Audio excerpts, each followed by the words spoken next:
Et større rundt knaphul kan man strikke på den her måde, at man strikker først 2 ret sammen. De næste 2 strikker jeg drejet ret sammen. Går lige ind og drejer dem. Og strikker dem drejet ret sammen.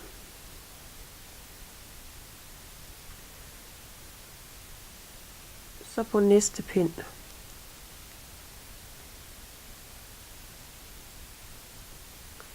så strikker jeg hen til imellem de 2 indtagninger.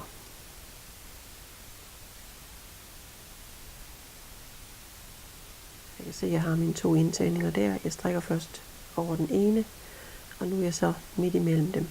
Og der laver jeg 2 omslag på min pind. For jeg har mistet 2 masker, og jeg skal bruge 2 nye. Så strikker jeg videre hen. Og så fra næste pind på retsiden, så skal jeg så strikke mine 2 omslag.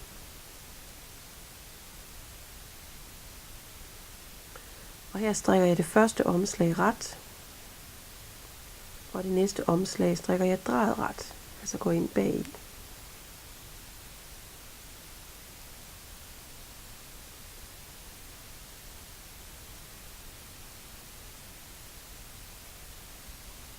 Strikker lige en pind tilbage for lige at vise det.